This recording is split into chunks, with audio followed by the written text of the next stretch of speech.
পুলিশের সাবেক আইজি বেনজির আহমেদ ও তার পরিবারের সদস্যদের বিরুদ্ধে অবৈধ সম্পদ অর্জনের অভিযোগ তদন্ত করবে দুদক। অনেকের ব্যাপারে আমরা সম্পদের হিসাব দিয়ে আমরা ইন্টারভিউ দেই। ওনার সম্পদের ফিরিস্তি এত বড় যে কোনটা আগে বলবো কোনটা পরে বলবো এটা আমার মাথায় ধরে না। আমাদের কোনো অলি আল্লাহ গাউস কুতুবকে মানার দরকার নাই। আমরা সারাক্ষণ শুধু ডক্টর বেনজিরের পূজা করব। সম্পদের পাহাড় বললে ভুল হবে, এটিকে সম্পদের হিমালয় পর্বত বলতে। গণমাধ্যমের প্রতিবেদন, বেনজিরের বক্তব্য ও নিজস্ব অনুসন্ধান শেষে প্রকৃত সত্য বের করা হবে বলছে সংস্থাটি। আর এদিন বেনজির আহমেদের দুর্নীতির অভিযোগ অনুসন্ধানে হাইকোর্টে রিট করেন এক আইনজীবী। তাই বলে কি ২,০০০ কোটি টাকার সম্পত্তি এবার বেনজির আহমেদের আসল তত্ত্ব বের করে আনলেন ব্যারিস্টার সুমন সাহেব। দুর্নীতি যেখানে সেখানেই ব্যারিস্টার সুমন, তিনি কাউকে যে ভয় পান না সেটা আবারও প্রমাণ করলেন। দর্শক, সাবেক আইজিপি বেনজির আহমেদের সম্পদের উপর আগে থেকেই নজর করেছিলেন ব্যারিস্টার সুমন।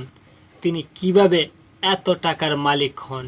দর্শক, চলুন ব্যারিস্টার সুমনের মুখেই জেনে নেওয়া যাক বেনজির আহমেদের সম্পদের পরিমাণ এবং তিনি কিভাবে কি করে এত টাকা উপার্জন করেছেন। দর্শক, তার আগে এখনও যারা আমাদের চ্যানেলটি সাবস্ক্রাইব করেন নাই তারা আমাদের চ্যানেলটি সাবস্ক্রাইব করে বেল বাটনটি অন করে রাখবেন। 31শে মার্চ একটা নিউজ আসে কালের কণ্ঠে। তা আমি তো পত্রিকা পাই নাই, আমি অনলাইনের মাধ্যমে দেখছি এটা। আমি তখন আমেরিকার নিউ ইয়র্কে ছিলাম। তো দেখলাম যে আমাদের যিনি সাবেক আইজিপি বেনজির আহমেদ, উনি বেশ কিছুদিন আমাদের এখানে সফলতার সাথে এই চাকরিতে ছিলেন। তো ওনার যে সম্পদের ফিরিস্তি কালের কণ্ঠের মাধ্যমে আমরা জানলাম। জানার পর আমার কাছে মনে হয়েছে যে এটা একটা বিরাট বড় অশনি সংকেত। সাবেক আইজিপি বেনজির আহমেদ ওনার সম্পদের একটা ফিরিস্তি কালের কণ্ঠে দেয়। তো যে পরিমাণ সম্পদ, মানে অনেকের ব্যাপারে আমরা সম্পদের হিসাব দিয়ে আমরা ইন্টারভিউ দেই। তো ওনার সম্পদের ফিরিস্তি এত বড় যে কোনটা আগে বলবো কোনটা পরে বলবো এটা আমার মাথায় ধরে না। তারপর দেখলাম যে 800 বিঘা 600 বিঘা প্রায় 1400 বিঘা তো আছে গোপালগঞ্জের এদিকেই। তো আমার কাছে মনে হয়েছে যে এইসব অভিযোগ, তো এটা তো আর মনে অস্বীকার উনি করেন নাই যে এই জমিগুলো আছে। তো আমার এলাকায় আমি বলে আসছিলাম যে কিছু লোক আছে অনেক সময় যে জায়গায় যায় কিছু পয়সা করে থাকলে একটা করে বিয়ে করে আসে। আর এই উনারে দেখলাম যে উনি যে জায়গায় গেছে মোটামুটি জমি জমার মালিক হয়ে আসছে। আর একটা বিষয় কি, যে একজন আইজিপি মহোদয় উনার যদি এত সম্পদ হয়, পরে বৈধ অবৈধের প্রশ্ন। উনার 34 বছরের লাইফে উনার বেতন সহ হওয়ার কথা 1,74,00,000, প্রায় 1.25 কোটি। কিন্তু 1.25 কোটি তো উনার বেতন টেতন মিলে আর উনার মেয়ে আর বউ মিলে মাশাল্লাহ প্রায় কয়েকশো কোটি। তো এত টাকা যদি উনার থাকে কেউ কোনো কথা বলে না। মানে একটা ইনকোয়ারি যে করবো, আমি কিন্তু বলছি না যে উনি এখনই দুর্নীতিবাজ। আরে ভাই, এত সম্পদের হিসাব আসলে একটা ইনকোয়ারির কথা বলবে না কেউ? আপনি দেখবেন যে 31 তারিখে রিপোর্টটা হওয়ার পর আমি কাউরে কথা বলতে শুনি না। সবাই মনে হয় যে একটা ভয় পায়, ভয় মারা যাবে, নাইলে তারে মামলা দিবে, তারে এই করবে সেই করবে। মানে কি, এটা বঙ্গবন্ধুর বাংলাদেশ, স্বাধীন বাংলাদেশ। এখানে তো বঙ্গবন্ধু কন্যা স্পষ্ট বলছেন যে দুর্নীতি প্রশ্রয় দেওয়া হবে না। তাইলে এরকম একজন আইজিপির এত সম্পদের হিসাব আসছে, কেউ কোনো কথা বলবে না। আর দুদক আল্লাহ মাহবুব জানে, নিজে স্টার্ট তো নিতেই পারে না, ধাক্কায় স্টার্ট হয় না। দুদক কি এটা? আমি তো অনেকদিন ওয়েট করছি এটা। আমি তখন আমেরিকাতে যখন আমি রিপোর্টটা দেখছি, তো দুদক এটা বলবে না, ইনকোয়ারি করবে না? আরে ভাই, একটা কাজ তো করো, এতগুলা বেতন নিতেছো, খালি এই যে কাজী আর ওই যে সাব রেজিস্ট্রারের মামলা করার জন্য দুদক আসে নাই তো। আর বড় জিনিস দেখলেই দুদক ছুটছে যায়। আর আইজিপি মহোদয় এত সম্পদ বানাইলে হয় কি জানেন? কোন জায়গায় অশনি সংকেতটা, কোন জায়গায় অশনি সংকেত হচ্ছে কি, তাহলে যারা পরবর্তী আইজিপি মহোদয় যারা আছেন, পরবর্তীতে যারা আসবেন, তারা হয়তো ভাবতেছেন যে মডেল ক্যারেক্টার আমাদের কে হবে। যারা অসৎ হবেন তারা তো বেনজির সাহেবকে ধরে নেবেন যে উনি হচ্ছেন কি আমাদের আদর্শ। তাই উনি যদি আদর্শ পরেররা ধরে নেয়, তাহলে এরাও 800, 900, 1000 করে বিঘা কিনা লাগবে। তারপর আসতেছেন নিচের যারা আসতেছে, যারা অসৎ, এর মধ্যে অনেক সৎ অফিসার আছেন, তারা কিন্তু অনেক বেশি ফ্রাস্ট্রেটেড হবে যে আমরা সততা করে কিছুই তো করতে পারলাম না, মেয়েরে পড়াইতে পারি না।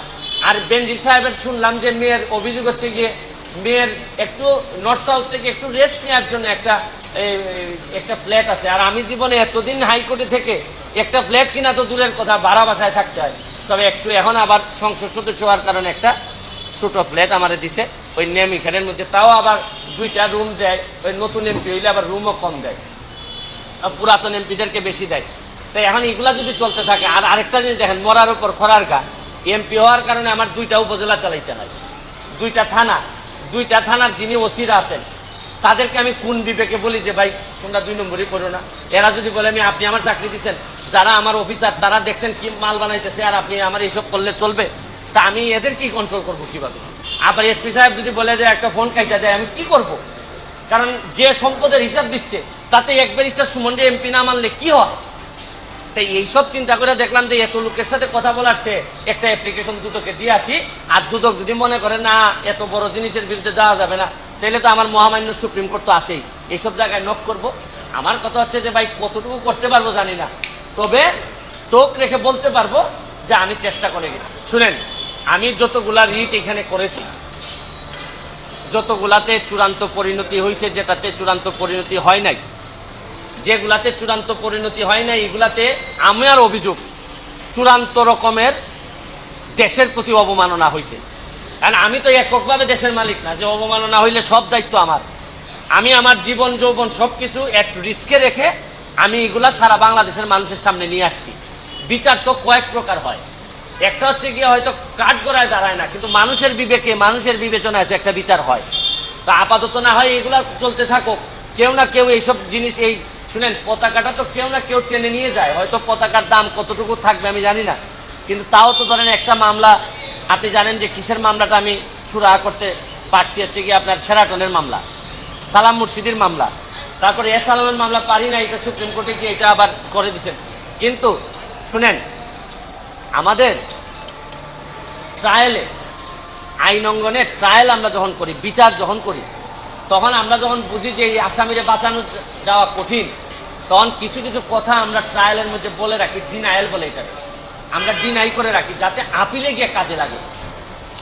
তা আমি যেগুলো করে যাচ্ছি এগুলো ডিনায়াল দিয়ে যাচ্ছি, হয়তো আমি এদেরকে ধরতে পারি নাই, ডিনায়াল দিয়ে যাচ্ছি। আমার একটা বিশ্বাস, আপিল মানে হচ্ছে গিয়ে নেক্সট জেনারেশন, কোনো না কোনো একদিন আসবে।